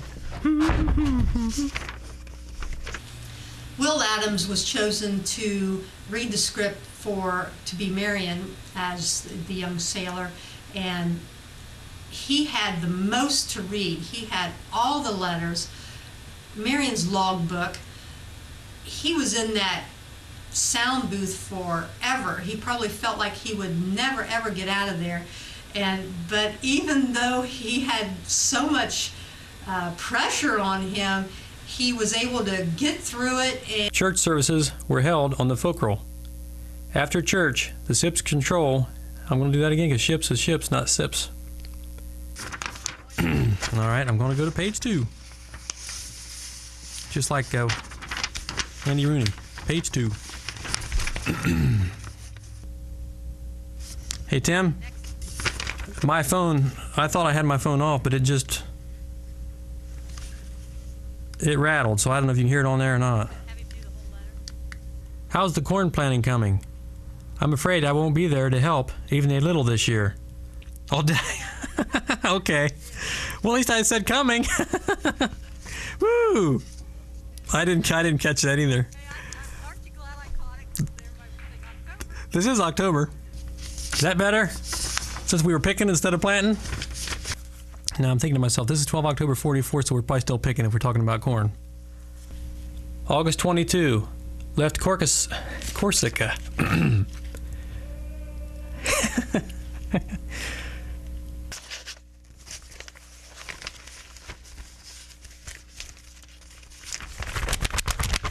Did you get all that? Hey, Diane, ask Doug. See, this is 2000. That's 2000 hours. And 2030 would be 2030, or is it just 2030? 2030. So 20 is 2000, and then 2030 is 2030? Correct. All right. When we were doing a lot of the sound for the film, it was in the winter, and Marion was already down in Florida. And very often we would have to get on the phone and say, Marion, what's a DE, or what's an AK, and how do you pronounce Yokosuka Harbor?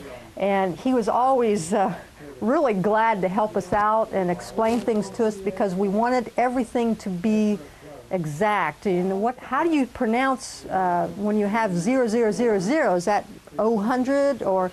And Marion was real good about explaining the things, and then he would tell another story about something that we hadn't even thought of. So I decided, gosh, when he comes back, I'm going to have to refilm him, ask more questions, get more information from him. But he was always very great at helping us be very authentic with this film and do it right, and we really appreciate his help. This next one's a long one. What do you estimate I'm going to have? How many times I have to restart this one? Okay, Diane? Hey, Tim? I'm getting an echo of everything I'm saying.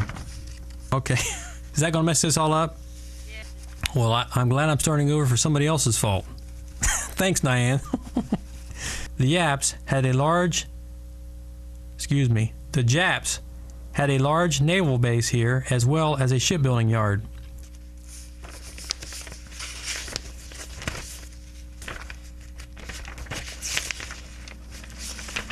And that's all of them. Okay, Diane? Okay, this is the last one. Jeremiah was a bullfrog. Oh, sorry. And that's it. Start all over! Ah! When we get to my Uncle Will Adams' version of Grandpa, he sounds more like Grandpa when he was younger. And we got to his part, and people started saying, well, we need to do this, we need to do that. So basically, I just sped up the noise, and it made him sound like a chipmunk, if you ever heard the chipmunks. March 11. German submarine sunk by U.S. destroyer off the starboard side. March 16. Arrived in Plymouth, England. March 27. The night of first air raid. Need not say much, for it won't be forgotten. 11 German planes downed. April 12. Took commander of Group 29 on board. The complete staff was with him. April 24. Moored up to take on Army. With all Army aboard, moved out into Bay to await loading of other LSTs. Left for support maneuvers on way to Brixham, England. April 25. Mail stopped leaving ships. One of the reasons why I decided to do a film instead of I could have published all this information that Marion had. I wanted it to be educational plus entertaining and informational.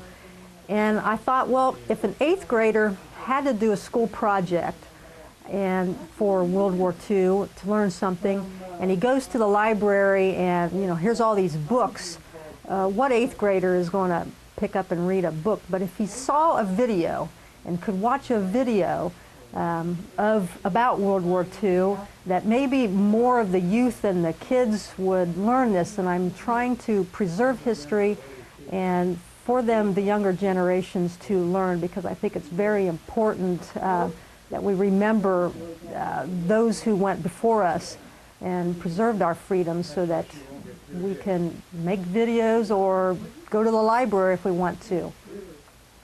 I'd mentioned that veterans do take a while to talk about things that were happening, but I have one uncle in particular, Kenny Adams, and he has a short interview in our program. He, out of high school, I heard the stories about where he traveled to meet some of Grandpa's shipmates during World War II on the LST, and I guess from there he was really interested in what Grandpa did. Kenny wasn't able to enter the military for medical reasons. So one of the things he's really done for this family is bring out the patriotism needed to keep memories alive for years. And the way he's done it is he's collected a large, along with the rest of the family, but he's collected a large ensemble of military vehicles, most of which were World War II, and he's restored them, and like the Duck and the half-track, you just don't see those everywhere. And I knew I was going to be filming a segment about Roosevelt's death, and I had asked Marion if we could use his flag from the LST 491. He said, yes, sure. So Kenny took it to the ship. So when you see that, you'll see the 48 star flag flying. That's a very special flag, and it was 62 years since it had been on a yardarm again of a ship, and it was quite special to me that I was able to bring it back to a ship and use it in my video.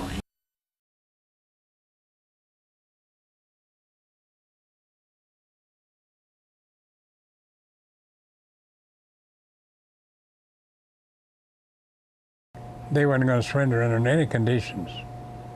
And then after the bombs dropped, Hirohito decided this is too big for him.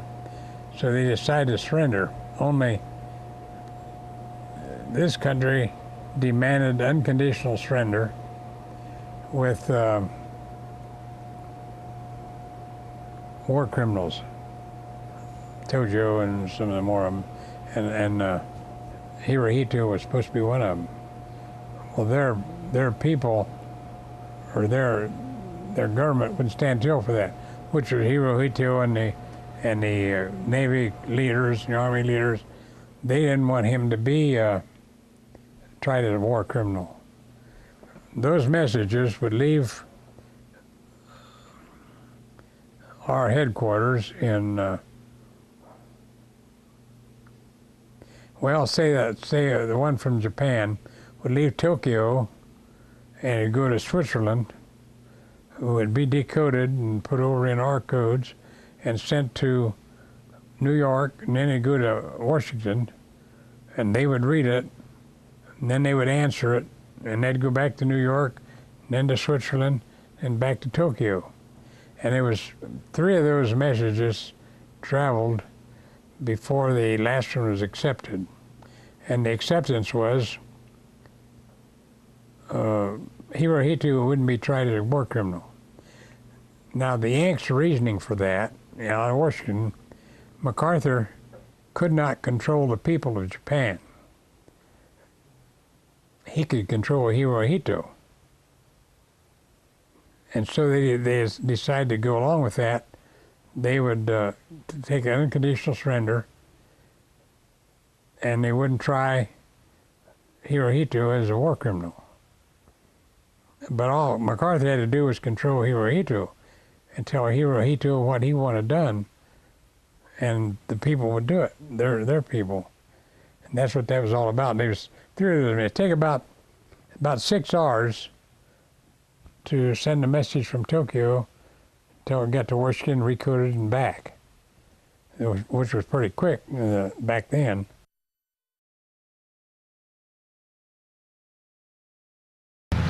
And now, the Memorial Day address by Mr. Marion Adams. Well, the question was asked of what people should think of the American flag and what their feelings are toward it. And that's what I chose to speak about, was what the American flag means to me.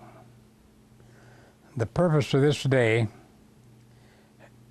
Memorial Day, and the cost of the freedom we are living in today.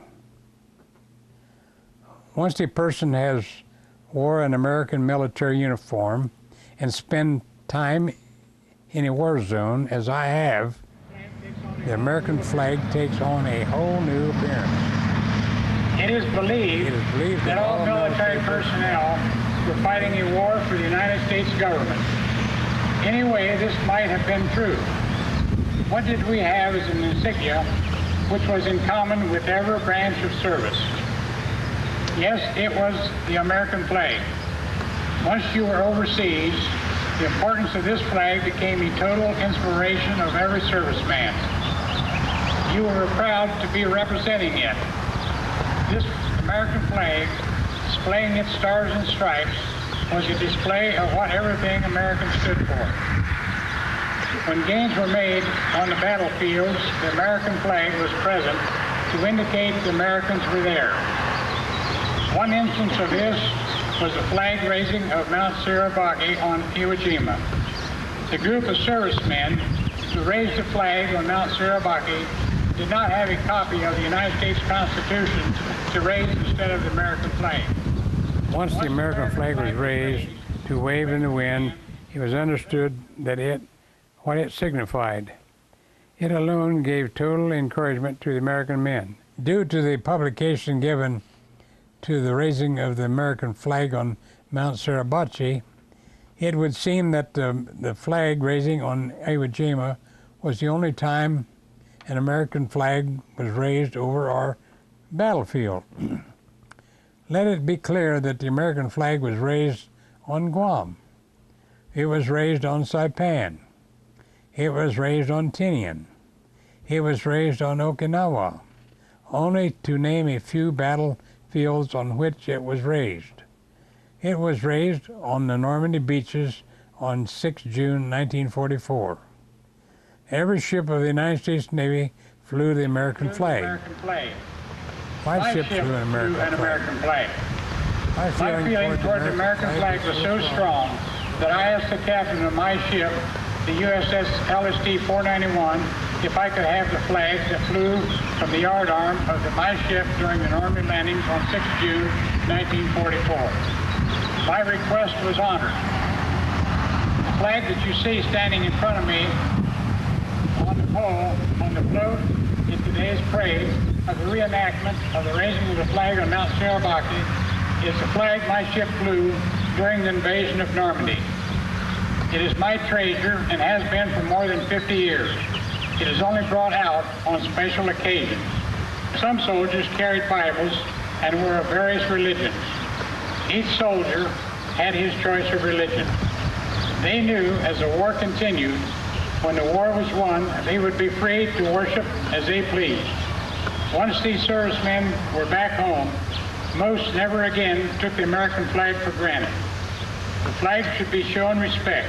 After all, 652,224 Americans gave their lives defending it from 1776 through the Gulf War of 1991.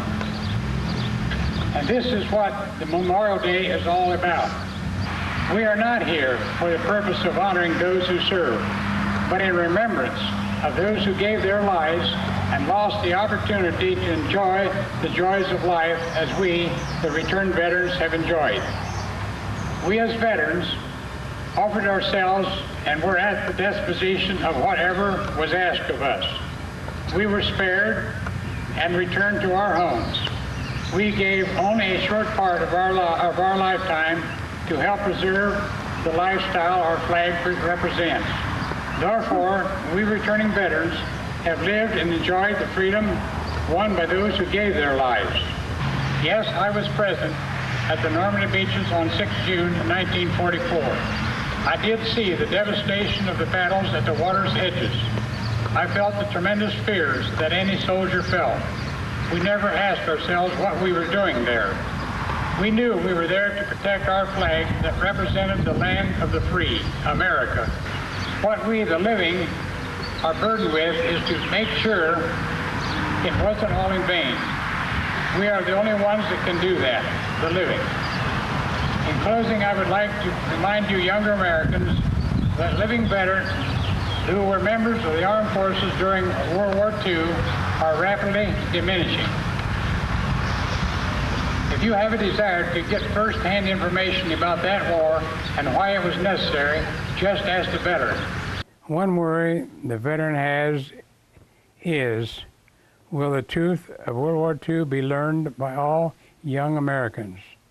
There are many untold stories that most any veteran would be glad to share with you.